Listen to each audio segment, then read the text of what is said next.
So before we proceed with the types of errors, I would like to tell you what kind of errors are, and then we can think of how do we prioritize the errors.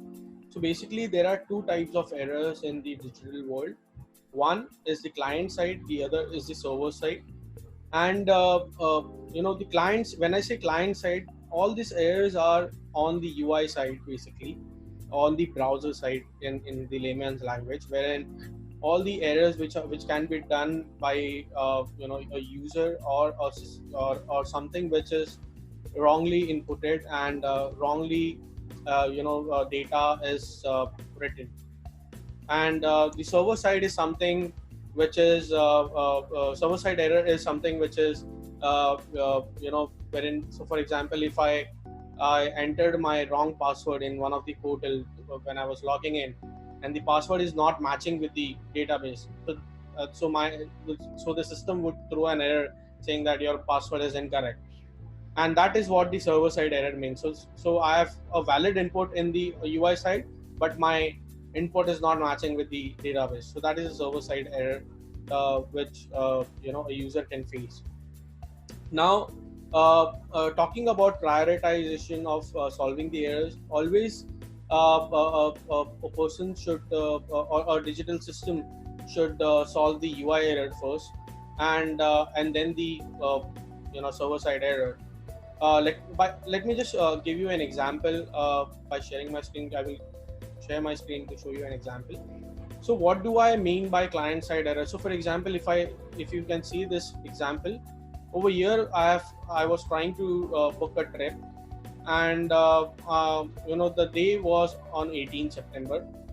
But if you can see right now, all the previous dates are disabled right now. So the system is intelligently disabling all the dates.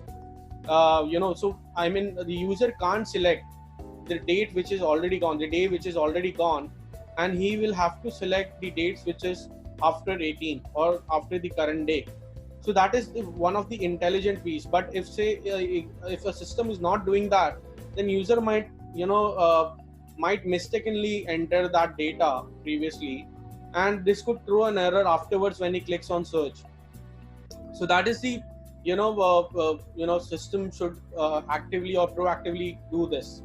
The second example of UI, how we can make this system error, prevent the user to do an error, is by providing a default to it. So for example, when I was doing this trip booking, by default there are some values which is already there in the UI, which helps the user saying that okay, I will have to select the number of rooms and number of guests for which I'm doing the booking.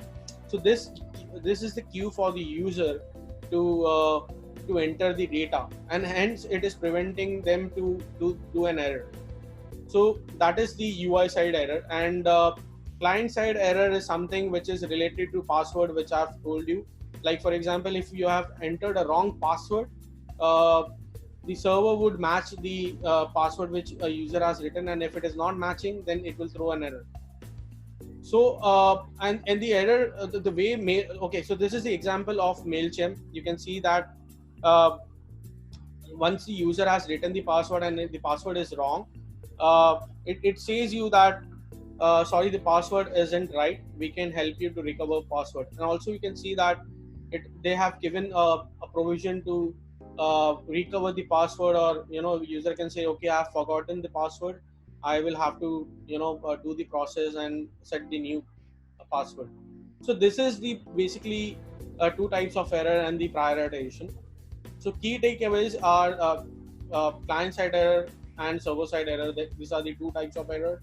Solve the client side error first, and later server side.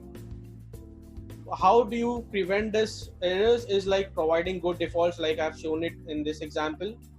Enable user to select valid data only. So like for example, over here I'm not allowing user to select any dates which is prior to the current date. Offer suggestions in terms of placeholder text. So for example, over here the placeholder text in user experience, we say ghost text or placeholder text, that should be given. Also in terms of searching, also you can provide suggestions so that user can directly click on the suggestion and he can move on with that particular option.